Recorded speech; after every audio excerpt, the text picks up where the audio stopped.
Napesi bambote na ba téléspectateurs nyonso fidèle ya Genor TV au balanda kabiso mokili mobimba au balanda kabiso partout même na présidence mokozamboka oyo par moment avant de rappeler moko landaka Genor TV première dame nabiso la distinguée première dame Mama Denise Nyakeru ba autorité nyonso balanda kabiso en tout cas na tombeli bino poso elamo na tombeli bino nyonso mokakosoa nzamba batela ba autorité nyonso ya mitema malamu ouais o bazo bunda pona Congo développement ya Congo malgré que miyibi baza ebele batu ya mabe baza ebele mais ba o nyonso baza komi sacrifier na moment o toza agressé injustement na Rwanda ba o nyonso baza ko s'associer na ba effort ya chef de l'État Félix Antoine Tshisekedi Tshilombo pour la kosilisa bitumba ya est bino nyonso na tombeli bino mokakosoa mais malheur na ba o nyonso bato double G ba fitol ya république bato yo ba changele biso face na moment o toza agressé malheur na bino nyonso ba o baza ko soutenir monguna sobo solo na ye o mono ndira za na yo mais na sekop a o développer na monguna malheur na bino nyonso. Merci beaucoup. Tout ça na plateau pour la koloba Congo. Congo eza Mbandaka. Congo eza Bandundu. Congo eza Kivu. Congo eza Okatanga. Congo eza Tanganyika. Congo eza Lualaba. Congo eza Olomami. Congo eza Maindombe. Congo eza Kisangani. Congo eza Bamboka nyonso ba province nyonso. Il y a un des la Congo. Alors, dans l'émission, nous avons deux sujets. On a quoi aborder. Sujet, il y a les bosso, et il y a perquisition et salami. Na ferme, il y a Moïse Katumbi, ferme Futuka, il y a Moïse Katumbi, na Lubumbashi. Et bani ko des frais chroniques, na Congo, ba journaliste pro M23. Ba sombi yango, parce que là, nous avons des blocs. Et ça, ko bombate. Nous avons des blocs. Tous un bloc, il y a des journalistes, patriotes, au baso bunda po na Congo, banda bitumba oyo bandi, ba o baso bunda po na Congo, tosa wana, Rwanda azwa Bukavu azwa te, Rwanda azwa Goma azwa te, biso tosa toujours wana po na kobundela Congo, ko soutenir ba représentant na biso, o basa liboso na politique, na diplomatie, na front militaire, na front économique, tous ces représentants-là, biso tozo soutenir bango, wazalendo numérique. Donc, bloc à liboso yangwana. Bloc à mibale, eza ya ba journaliste,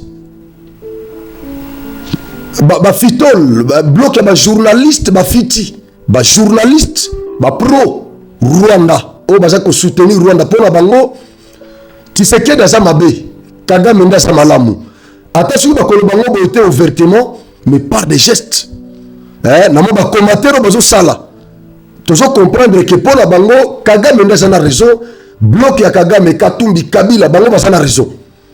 Donc Félix Antoine Tshisekedi bloc na ye na ba wasalendo nyonso diplomatique ba Thérèse Kayikwamba ba Jean-Pierre Bemba ba onyoso ba telemi likolo pona ko bundisa banguna na biso. Donc bloc wana bango basa mabe.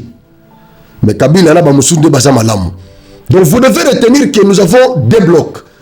Si qu'on a émission yo n'a qu'à répondre bandeko ba journaliste na ba commentateur nyonso ya bloc pro Rwanda.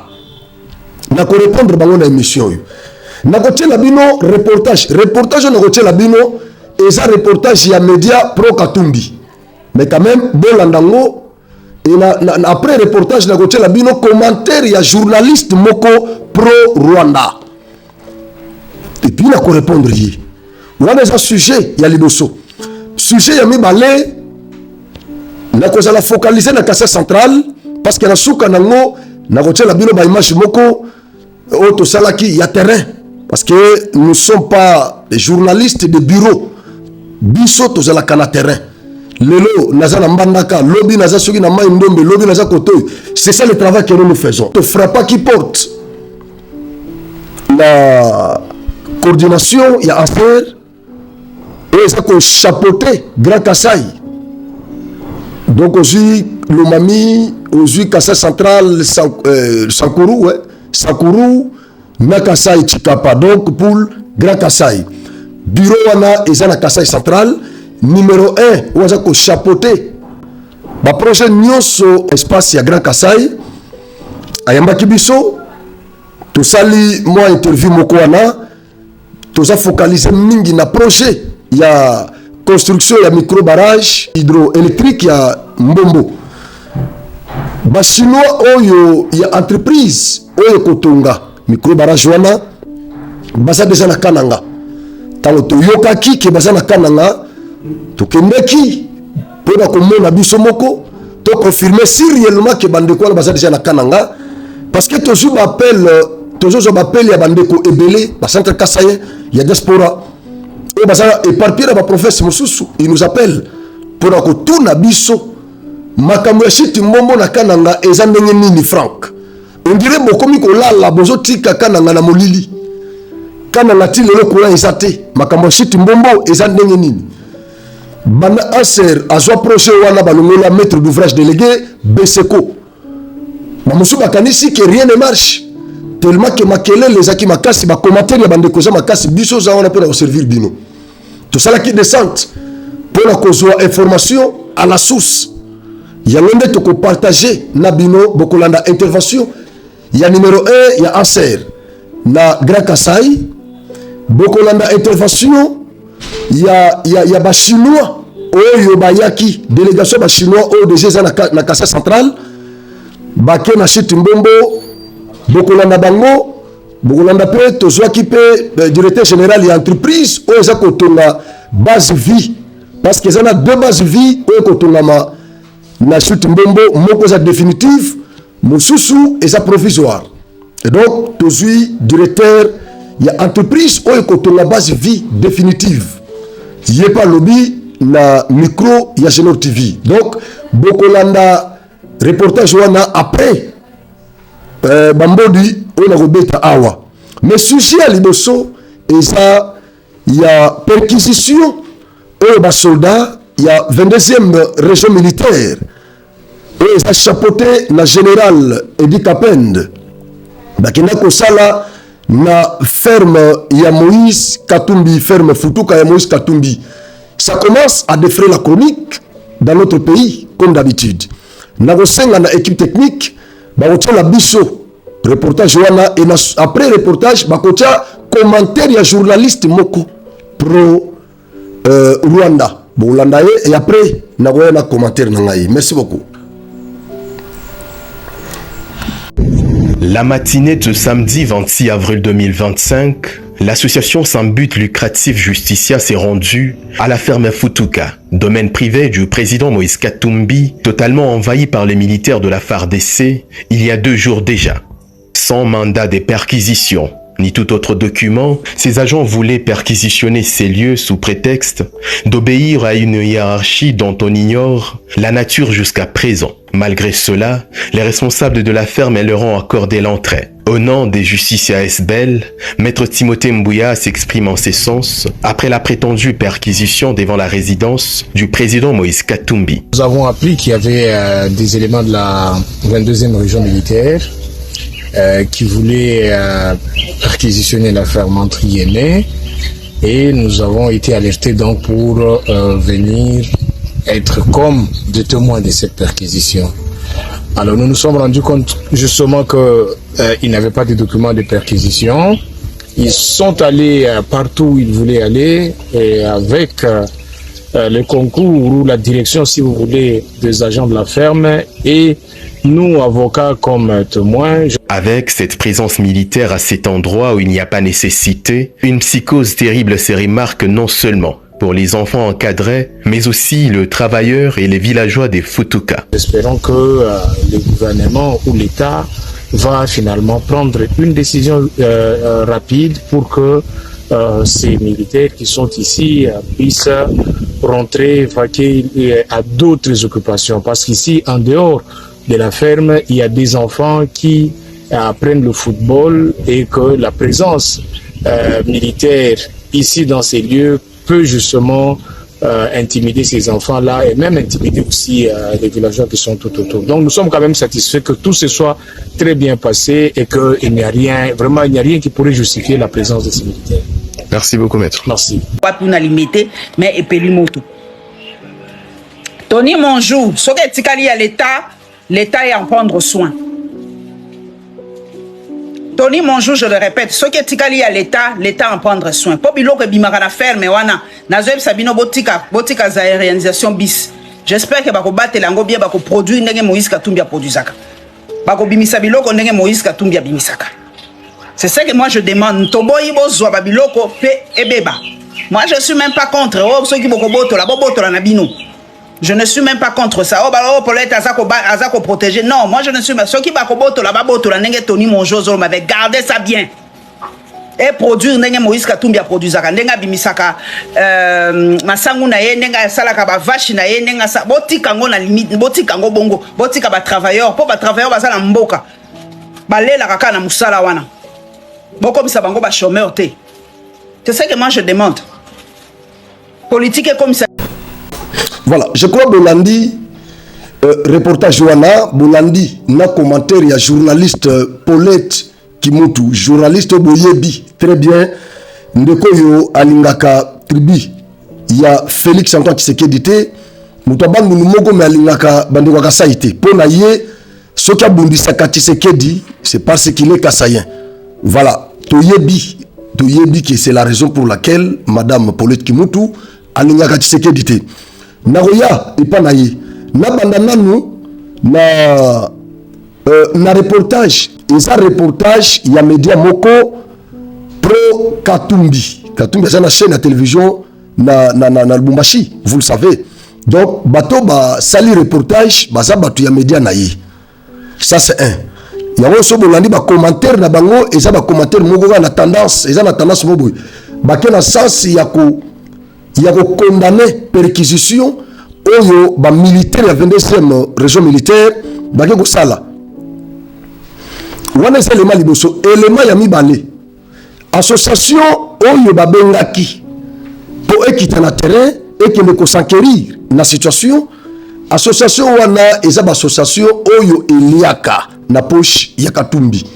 Donc ba commentaire na bango nyonso ba tunyo so ba kiti na terrain baza équidistanté, c'est-à-dire basu ba poni kaka batu moko ba journaliste association moko oyo eliaka na poche ya Katumbi, ba journaliste ya ba média pro Katumbi net ba politique mutu. Vous pensez que so ba journaliste net politique mutu batindiye na terrain akende ko sala ba sengia sala reportage ya perquisition wana.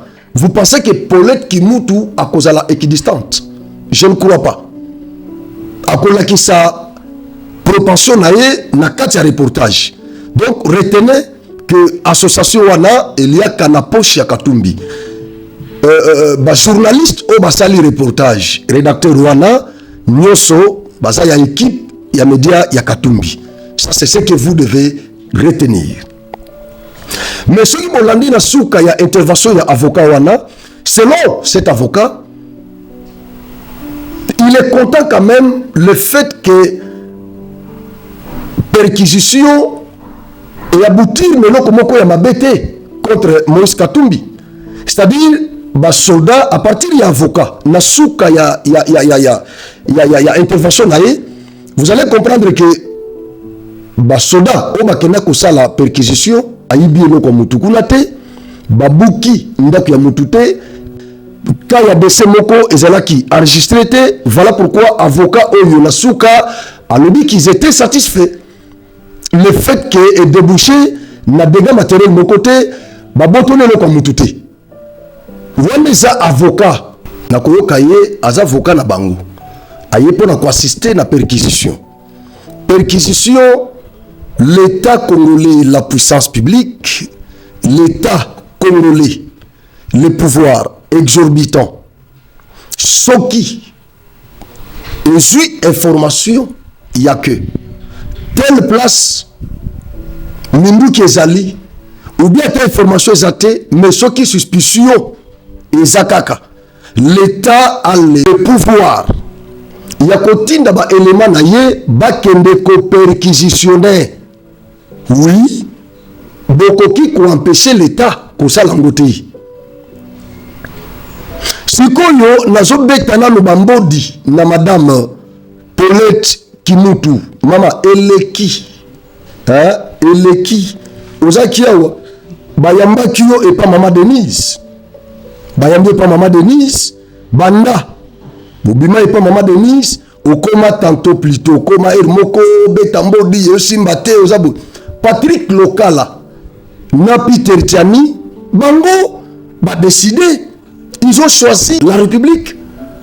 Mais banda bobima epa mama Denise yo komi kaka tantôt ce koto yo position no so bana susu te, mais biso to yebi ke yo olingi Tshisekedi te, to yebi ke olingi no Tshisekedi te, même ceux qui basenga ki yo, même ceux qui ba pesa ki enveloppe, nous savons que Paulette Kimutu alinga Tshisekedi te, et tout ce que Félix fait Paulette Kimutu a ko soutenir te. Ceux qui bolandi des vidéos au Bacheli Bino, reportage ya média Katumbi, intervention ya avocat ya Katumbi, na commentaire ya journaliste pro-Rwanda Paulette Kimutu, pour comprendre que reportage wana et contredire madame Paulette Kimutu. Selon lié, ya lobby soki ferme wana tikali à l'État. L'État à prendre son ango. Soki mokoboto là faire bon et comme il y a l'État, mais faites de sorte que ebanda coproduire bamasango ndenge Moïse Katumbi abanda kosalela. Donc Paulette Kimutu na langage na ye yazoloba azo utiliser langage akoboto là. C'est comme si on a ravi cette ferme à Moïse Katumbi. Et pourtant c'est pas le cas ici. C'est pas le cas. Bolani reportage wana, est-ce que babotoli ferme et pas Katumbi? C'est le reportage bino Bolandi. C'est quoi le commentaire ya Paulette Kimutu?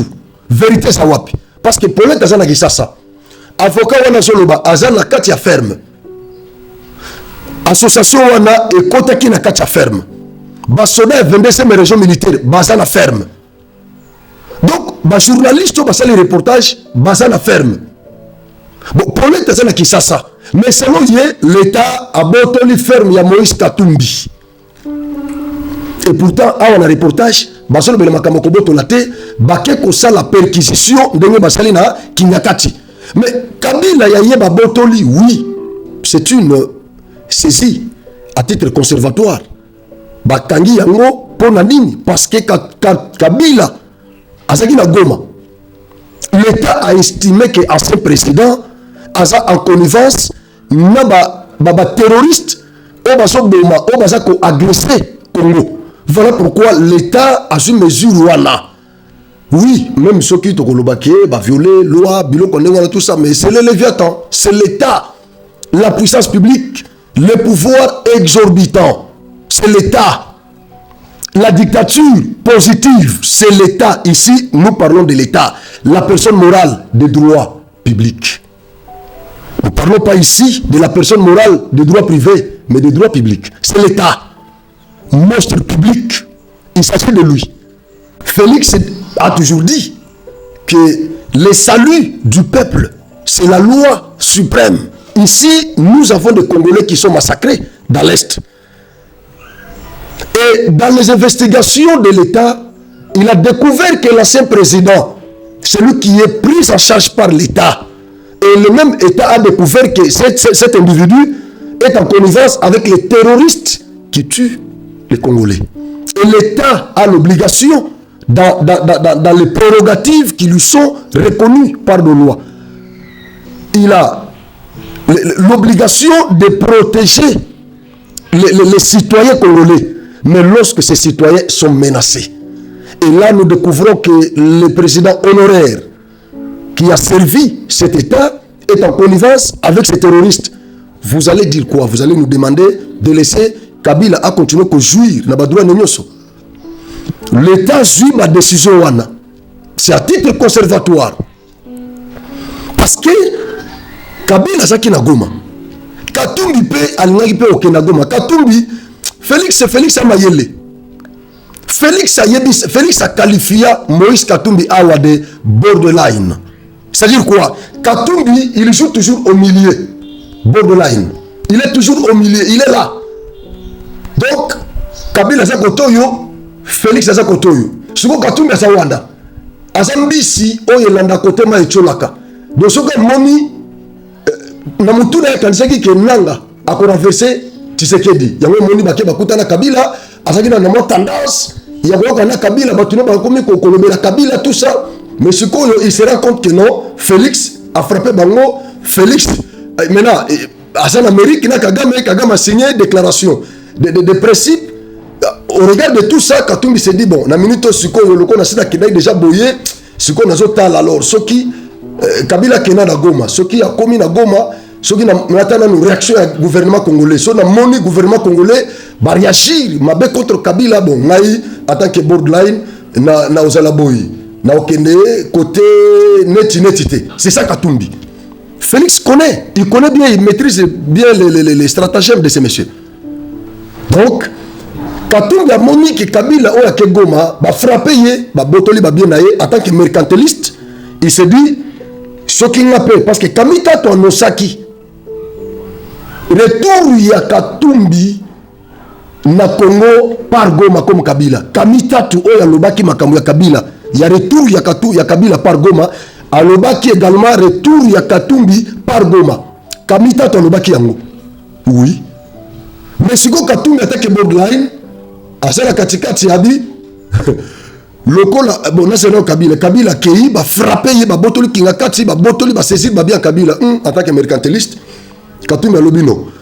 Là si go ba botola ngai photo ka ba botola ngai so kashimata ba botola ngai biloko na ngai nyoso te. En tout cas ngai na lingala retro. Katumbi atikali suko ningi wana. C'est ça Katumbi.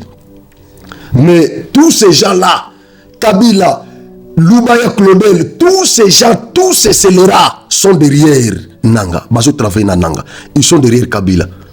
Baza la complicité contre la République. Alors, ce qu'on peut senga dans l'État, atika ba ferme ya batuana, bozo ke Grand Katanga eza menacé. Bon, ba leader Grand Katanga eza banani eza ba Kabila, ba Katumbi wana tout ça, bien que nationalité na bango eza douteuse. Mais bangonde loko ba Katanga ba yambaka. Bayambaka sima bilokota bango bayambaka bapesaka batu ba nationalité ba identité ba prof ba spécialiste ba bon samaritain Grand Katanga. Alors to senga ki na Félix ngai naza parmi bato ba belela ko senga na l'état a contrôler Grand Katanga et le losoki baké ko perquisitionner na ferme ya Moïse Katumbi. Où est le mal na lo baloko vient na Jamal. Où est le problème? Où est le problème? Où est le problème? Bakende ko perquisitionner balandela ba ferme nyoso ya Kabila na boa kambela awa avant baza Bukavu. Bakende ko perquisitionner na ferme ya Kabila ya Bukavu. Eza mulai tango solo wa aéroport Bukavu tina centre-ville ya Kavumu tina centre-ville. Kabila za un espace moko mulai place wana. Na belela wa bokende ko vérifier kuna lelo Bukavu zapi. Siko bakende ko perquisitionner ba ferme Katumbi ya Kabila na Lubumbashi te basala ngote. Vous avez la journaliste Paulette Kimutu oyazo yawa azo sala semblant na suka ote ngana za contre te so boko so bozo na bino ngana za connaître mes problèmes na ngai zaka tango boko so me bo produire kaka masango na président Moïse Katumbi a produire zaka. Est-ce que bazobeta masola ko botola ferme ya Katumbi awa ezate Paulette ezate esopio Paulette esopio madame esopio babotoli ferme ya Katumbi ti bake ko sala perquisition même bino pe ba fouiller na ba parler na bino boza ba fitol. Merci beaucoup. Sikoyo nazo border question ya construction ya micro barrage ya Mbombo, site Mbombo au Kassai central. C'est une question qui divise les centres kassaïens aujourd'hui. Ba o baza la Kassai central, na ba o baza éparpillé à travers le monde. Cette question-là, il y a électrification, il y a Kassai central, et ça peut diviser Bango. Ces micro-barrages hydroélectriques, et maintenant na Monseigneur Bakoli et y na Tchongo Chibikubula. Après, gouverneur John Kabeya, na maître d'ouvrage délégué Befeko, bakena ko relancer projet wana, bachaku tout premier pour wana, tilelo et tikala wana. Je crois nasina lakisa bino ngo na ba descente belé to sala sala kuna. Lelo yo ba centre Kasaye ba sataka na maître d'ouvrage wana, représentant ya l'état na ba contrat wana. Ozalaki Befeko. Ils ont chapeauté na Jean-Mabi Moulumba oyo azali centre Kasaye ya tongo o papa na ye ayebani na mboka oyo professeur frère Nabiso Jean-Mabi Moulumba oyo chapeautaki projet ya Chute Mbombo sans compter ba projet musu je suis pas là-bas mais awa toza focalisé na Chute Mbombo sans mâcher les mots ba échouaki lamentablement et batikala koyate pour expliquer biso l'élément causal il y a échec na bango ti lelo totikala koyebate est-ce que ça ba entreprise o ba signer na bango contrat o ba signer na ngo contrat est-ce que ezalaki l'état congolais ou bien ezalaki ba représentant il y a l'état bangonde baliaki mbongo oyo l'état congolais abimisaki pour la subventionner ba projet wana il fallait qu'il de konabiso ayebisa biso et si ka bloquaki l'élément causal de cet échec atikala kolobate mbongo l'état et se volatilisa dans la nature lelo yo entreprise wana elimwa et manarate soke kenda wapi bazona entreprise okutu batikala kotonga chute mon côté nulle part ba mi retrouva na Chute Mbombo au regard de tout ça espoir ya ba centre Kasayen et s'envola lelo yo sikoyo l'état pesibiso maître d'ouvrage délégué mususu anser yemu dozo chapeauter ba projet il faut le finance il faut le entreprise oyo ekotonga Chute Mbombo nyoso wana c'est Anser maintenant qui chapeaute les projets. Alors, on parlait là-bas de Sassim, entreprise Sassim au Yamboujimaï. Nous avons quand même fourni un effort. Il y a aucun Nekokutana numéro 1, il y a Anser, na espace à Grand Kassai. Il y a Grand Kassai, monsieur Alexis Moulomba. Comme ça, je vais vous expliquer ce qui se passe. Parce que ma question, il y a un centre Kassai et le Missinga, partout. Chute Mbombo, pourquoi Kananga n'est pas électrifié? Mandat ya Félix Ekosila, deuxième mandat Félix Ekosila, sans que Kananga est au courant. Ba question wana na lembi yango. Voilà pourquoi na sala qui est fort quand même ya kosa la descente. Pour na kokutana même au konzi il y a entité étatique wana comme ça ameka ko expliquer biso surtout et c'est considéré pe lisusu na arrivé il y a délégation, il y a entreprise oyo ekotonga Chute Mbombo parce que ba travaux préliminaires et c'est bandaki déjà normalement ba étape eza ebele avant comme na construction il y a chute. Première étape il y a aménagement, il y a voie d'accès. Na bifurcation il y a on appelle ça comment village wana. Na Chibambula ti na rivière Luluwa et sika ba kotonga Chute Mbombo eza na distance ya 8 km.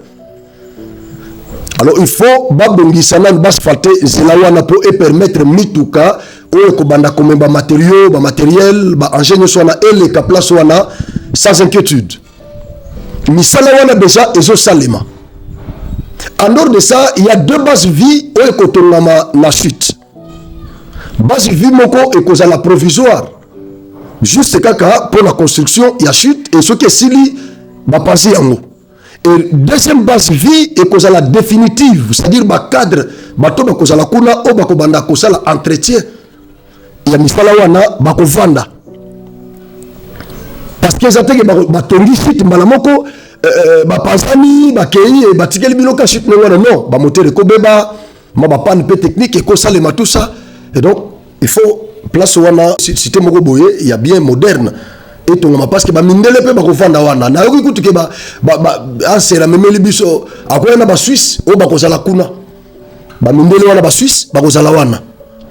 Alors yango bazo tonga base vie wana pour que permettre bamindele bakoya kovanda kuna po babanda kosala entretien quand même ya bamoteur babiloko biso za batechnicien te biso tozala discipline mosusu balance nde bayebi makambo na ndenge esalemaka tout ça.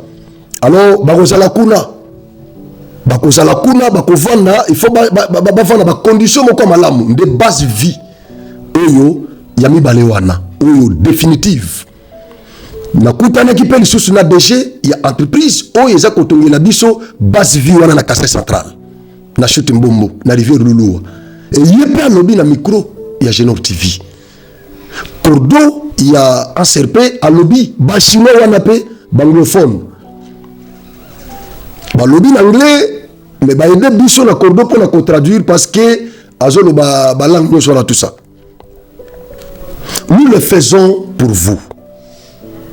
Souci nabiso et ça que Kasai Central est à la électrifier. Mais ce que vous devez retenir, vous me connaissez très bien. Wazalendo numérique. Vous me connaissez très bien. Quand ça marche, j'applaudis.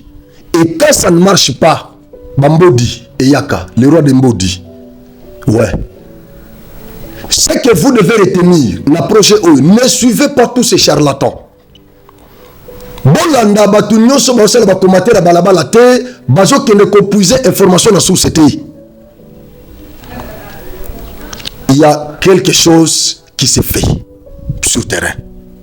Je crois que beaucoup banda komona parce que cameraman na biso to yoka na bango cameraman na Genor TV azala wana de temps en temps pona kozwa ba image équipe na biso ya terrain et kozala bakolande la projet wana tito koza courant parce que balobi selon ACR 24 mois selon bachinois balobi 18 mois je crois ceux 18 mois voilà donc problème est até biso tozo kaka 24 mois ya maître d'ouvrage délégué. Mais ce que moi je peux vous dire, ce que vous devez retenir dans tout ça, c'est que ACR a déterminé pour électrifier Kasai Central. Bobo sana nyoso o esalemaki na Codesco. O esalemaki na Bakole wa Ilunga, o esalemaki na Chongo Chimikubula, o esalemaki na Beseko, na gouverneur John Kabeya, mais comptez quand même sur ce qui se fait maintenant avec ACR. Ce que moi j'ai apprécié, c'est la détermination dans les chefs, les coordonnateurs de ACR. C'est tout ce que j'ai apprécié. D'abord pour votre information, Bachino wana tango bakomi balali une fois na hôtel ni moko kaka o balali na ville Kananga. Après les jours suivants balobi baebisi coordonnateur même nga moko pe balobi na micro nanga babi toko vanda awate tozo kende ko vanda lande na chantier na biso quelles que soient les conditions. Tokuta kuna problème ezate mais toko vendre lande kuna. Donc retenez que misala ya chute Mbombo déjà ese bandi parce que ngai na solo na bachinois andor ya obino bokolanda na micro mais en coulisses j'ai eu le temps ya ko solola na bango na anglais na biso dimi ka débrayage interprète pas à côté voilà tout ça to sololi na sentir détermination na maître d'ouvrage délégué, détermination na ba exécutant, il y a projet wana. C'est tout ce que j'aimais. Alors, les centres kassaïens, soyez sereins. Tous à la diversité. Bolanda ba commentaire ya bande ko belo baza instrumentalisé, ba jeune belé akebo balé c'est moi ndambu, ayebo ya bandi ko finga à l'occasion de rien, abandi ko finga ko s'attaquer na maître d'ouvrage délégué na l'état na Tshisekedi tout ça. Ne suivez pas tout ça. ACR, dans 24 mois, selon ce qu'on m'a dit, tout au courant na Kasai Central. Tout va nous compter à partir du 15 février, au Bakena qu'on relancer les travaux wana. Tu ce qui date dit tout ça 24 mois, tout au courant na Kasai Central. Je serai moi-même au Kasai Central. Tout au fêter bisotou nabino. Merci beaucoup, napesi, merci l'équipe technique. Nazoti ki nabino sukotan yakulanda reportage auto salaki na terrain. Merci. Tokutani na numéro mususu. Cordo, bonjour. Bonjour. Namoni mususu awa. Bachinois bakomi. Est-ce qu'on peut expliquer ba ndeko Kasai Central, bachinois baza na bureau na yo, baza banani? baiko sala pe nini na bureau na yo. Ah, ndeko Franck de Genor TV, vous a vraiment mbamba. Ouais. Ngala kanisa ki na koyamba bapaya nanga à l'insu de regard de kananga mais yo ozui chance ya ozo encore primaire d'information. Tola la raté. Voilà. Zali bandeko ya ACCC. Ami Chino Congo Construction. Voilà. Ami Chino Congo Construction. Nous moniye moka lobela ngo très bien. Bangonde batonga barrage wa munene bomona ya tubi. Ya tubi na Mbujima. Bangonde batongi pe centrale ya Movo. Ya Movo voilà. Voilà. Donc bangonde mtubakosa la biso barrage na biso ya Chitumbombo. Bakomaki lobby balali na hotel mais baye koyebisa ngai ke kananga kolala na hotel ko kende musala les retard à partir ya lelo bazolala na site ti basala butu moi batindika musala bana kananga bazwa courant na delo to prometaki ba donc baye kolakanga ke à partir ya lelo na komona bango susu na ville to na bureau na ngate bazokende ko s'installer pour bamisala ya malunga ya minene banga ba préparer déjà espace pour accueillir équipe pour minene zolanda bango na sima donc bango faut déjà ba banda travailler dès demain à partir ya tongo bala mukela kuna basala misala siko bangonde bakosala bangonde bakotonga pena shit bangonde bakotonga barrage ndenge za na pena so bakomi déjà barrage ba travaux bandi parce que na bango za déjà kolakisa ke ba travaux ya barrage et bandi mais ba travaux ya centrale hydroélectrique et banda depuis nakanisi soko baluki na bureau nanga wa mona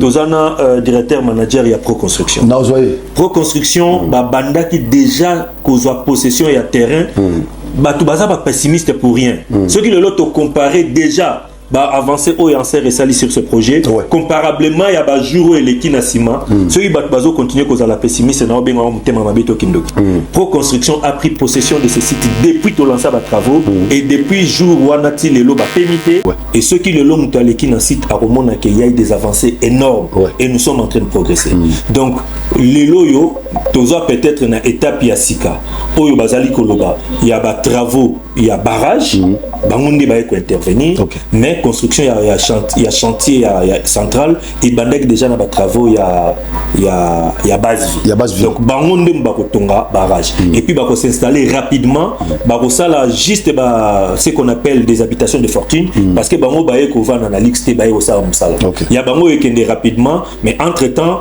base vie oyo kozala éternel après chantier oyo otika la communauté il y a moins grosse construction autour la biso et certainement que même ba chef na bango pe ba ozala loger kuna et ba ouvrier ba ozala loger na kana bango oyo bazo banda déjà ko sala rapidement pour de telle sorte que na saison sèche oyo ba banda ba travaux de grande envergure à déviation à rivière pour te perdre saison ti bon si vous kuna ba vendre ben bangonde bazo kende boye on dirait na etonga non bango baza na posa ya kovanda na ndako batongi te bakosa la ce que j'ai appelé aujourd'hui ba abri de fortune et puis ba abri wana bako se constitue en bango moko pendant 2-3 jours bako sala ba abri na bango et avec ces abris là bako yamba équipe oignon sezoya de telle sorte que ba entamer ba grand travaux. D'accord, merci beaucoup. Comme ça toko zona mié avant tozoa DG bon yaza anglophone voilà ya koloba a exploiter à lobby yaza ndeko na biso a lobby akocha mwa mungwa akocha mwa pilipili bangonde ba ko tongela biso shit mbombo donc tembe esili na ozo moko na bango comme ça a me présenter ceux qui venaient à solo bakambo kodo a otu koloba French. You say only your name, the name of your company, and what you come to do, and where are you sleeping? You're sleeping where you are working off the hotel. That's what you say, and I will translate it in French for you. Bonjour monsieur. Bonjour. Est-ce que vous pouvez vous présenter d'abord? So what? Your name. Okay, my name is Mr. King. We are from Bujimai. Come to Kalanga to build the building. Now we will show us how we can do now. Now we have one building, the building for Chita Mumbo. Yeah. Alobi comme on a eu Monsieur King, a outi na Mbujimai, place batonga ki centrale ya Tubidi, bakomi bangonem to bakosala misala ya kotonga barrage ya Chitumbumbu. Voilà, présence na bango, utilité nango yango. Est-ce que vous avez déjà des matériels? Do you have every materials for to build sheet mobo? Yeah, no. We have material in Bujimai, but now we can buy it. Maybe everything blocks, cement, sabla, everything we need to buy here. Then we can build the building. À lobby, sable, ciment, ba bloc, ba ressemble sur place. Parce qu'il faut pas permettre que ville et tourner, opérateur économique n'a pas côté ba matériaux. Mais pour tout ce qui est équipement, engin, nyonso, ils ont déjà dans les zones où Ça va vous prendre combien de mois? How month do you take for to build all this shit, Mbobo? Maybe 70 days, 2 months and a half month. No, to build the shit, the barrage, all barrage. Yeah, maybe 70 days. Okay. Yeah. À peu près 16 à 17 mois. Quel est le message que vous adressez à cette population désespérée? All people for Kananga are waiting for what you will do here. What message do you have to the population for Kananga? Pour ça, vous regardez. You can look to the camera and to tell to the population for Kananga what the message do you have for them. For what? For the population, for the people for Kananga. What the message do you have for them? About Kalanga. Yeah. We see that Kalanga is a very, very big city. It's a very, very good. Include everything, such as food, hotel, people is very, very, very good. And sleeping is good, hotel is good, everything is good, and it's a big city. We love it so much. Yes. Il dit à la population de Kananga, vous avez une très belle ville, vous avez de la bonne nourriture, vous avez un peuple heureux et ils vont contribuer à améliorer cette joie-là à travers le travail qu'ils vont faire pour vous. Merci beaucoup. Genor TV vous dit sincèrement merci. Voilà, merci beaucoup. Nous sommes au Kassai Central, précisément avec Genor TV. Je suis là avec le directeur général, il va se présenter lui-même. Monsieur, bonjour. Bonjour. Est-ce que vous pouvez vous présenter au centre kassaïen qui ne vous connaissent pas? Je m'appelle M. Mayamona Kossi Benjamin. Donc je suis le directeur général de Pro Construction. Donc la société qui va construire la base vie au Chitumbombo. Il y a des bases vie qui seront construites là-bas. Ouais. Il y a l'une qui sera provisoire et l'autre définitive. Définitive, oui. Laquelle construisez? Définitive, celle qui est définitive, qui va rester. Qui va rester, donc un cadeau pour le Kassai, pour Okananga. Où en êtes-vous? Pour ce village Chibambula. Ouais. Où en êtes-vous avec ces travaux-là? Ben, on a commencé déjà, ça avance déjà, on a commencé les préliminaires. Vous savez que peut-être les gens ne voient pas la grandeur de cette cité, mais lorsqu'ils le verront avec l'image, et même ils vont comprendre. Donc c'est vraiment un grand projet et puis on est en train d'aller doucement. Donc on a commencé par de petits travaux préliminaires et je crois que cette semaine que nous commençons, on va commencer maintenant à clôturer tous ces sites-là. À Centre Kassaïen, Bozo Salam Salwana a pas de tortue. Et ce qui est malembe, DG. Et ce qui est malembe, depuis que vous êtes là, vous faites absolument rien.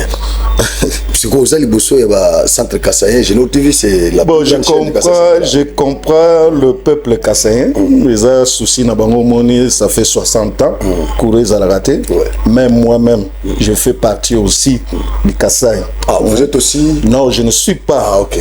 Mais en tant qu'un peuple congolais, nous sommes de la même famille. Donc j'ai aussi vraiment ces préoccupations comme les Kassaïens. Donc on a commencé les travaux. Tout bandi travaux de construction et que voilà. Donc tout ça les logos moko oyo et que la solide et puis les logos moko oyo ko tika la mémoire il y a peuple kassaïen. Ah on a Kanang.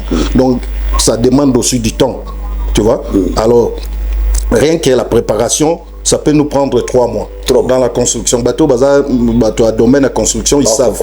Tu vois? Donc, toujours construit une DAC Moroté, toujours construit presque cité. Dans une cité. Ouais. C'est donc 3 mois déjà pour la construction, déjà, Nyon Soti, Non. Et aux autres, combien de mois? En tout cas, Nyon, ça peut nous prendre une année. Une année. Ouais. C'est-à-dire, Tonga, chute. Bazo sala ba travaux barrage bazo sala côté na bango biso to ça peut côté na biso. Ah d'accord. Alors la difficulté nini au bozo kutana nango parce que bon oui biso te que no bozo sala misala ngwaga na bolam kizo kinega malam tout ça. C'est vrai que beaucoup kutana peine ba difficulté mo tout ça la difficulté nini bozo kutana. Bon ba difficulté pour l'instant ba difficulté zate si ce n'est que le peuple a connu comprendre, ça me prend du temps. D'abord, tout ça, parce que c'est un grand projet. Donc, alors, il faut pas avoir patience pour que ma camoué ça malam. Et ça que lobby non société, société comme blocage, tout ça. Il y a beaucoup de choses. Rien que cahier de charges, ça. Déjà, ça va vous prendre au moins 2 semaines pour vous étudier, pour vous ici, et pour remettre encore dans cercle par rapport à bas prix. Donc tu vois que tout ça doit bien être calculé. D'accord. Sinon si vous calculez madame te lobby kuna botomba faillite.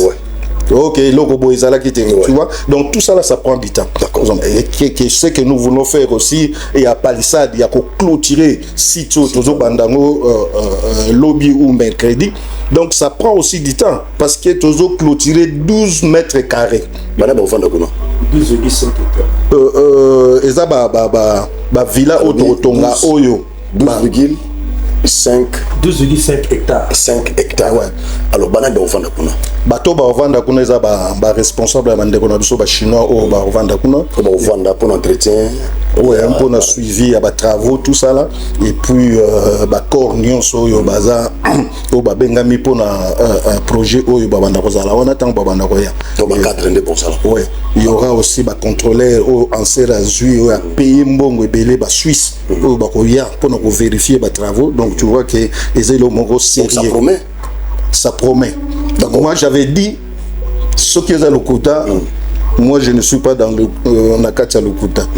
Donc si moi je suis là, dans ce qui est vrai. Et puis je connais les gens que nous travaillons ensemble comme le coordonnateur lanceur Naïbi. Donc c'est un homme assez sérieux. Donc si il y a des projets comme ça. Donc je suis sûr et ça là. Donc le cancer azalamana kimia abangelo côté. D'accord. Comme ça tu la caméra na biso adresser mon message moko na centre Kasaye. Au le besoin souffrir na bango. Tant que ça na couranté, yopé aux appels na couranté, aux souffrir et bongo. Message ni apaisement pour adresser na peuple oyo, ça déjà désespéré. Message ezali que peuple azana kimia batoyo au biso toza liboso toza batmo tozo croire na nzambe to banga nzambe. Donc ce qui est à Lokuta, je ne viendrai pas pour na koya ça l'aventure mais en tant que un enfant de Dieu, je crois d'abord en Dieu et puis naebi que ça vérité et puis ça sûr peu n'importe tant o ikoyi kozwa mais boza la sûr bokomona eloko wana e bandel pe suka nango esili. Donc on peut se référer à ba passage de la Bible avant que Mboule beta eli tanga kotinda nani akende kotala à 3 fois mais 3e fois signe déjà ya ngwana ke Mboula zo banda donc ils appellent quoi signe bande ko so ba chinois ba ye awa déjà au moni déjà que Mboula ezo s'annoncer ezo banda donc babanga te moi je vraiment nazo rassurer peuple kassayen ce que ça pour na aventure ngana royati bon mon appel comme ya société na bisoté mais na yebiki avec ba coordonnateur avec responsable et ancien où baza déterminé pour notre projet OEP pour soutenir aussi le chef de l'État. Donc boza la sur bola la pongi o ndenge baloba ki ya ba bébé problème bezaté et jamais. Merci beaucoup. Ça va. Génor TV le bino merci. Merci Nabino Lissou sur l'interview, donc nous comptons aussi sur vous. Merci. Et que ensemble Tobo Sanate toujours to prier, to mettre projet au na maboko nzambe avec Dieu. Kassai, nous ferons des exploits. D'accord. Merci beaucoup.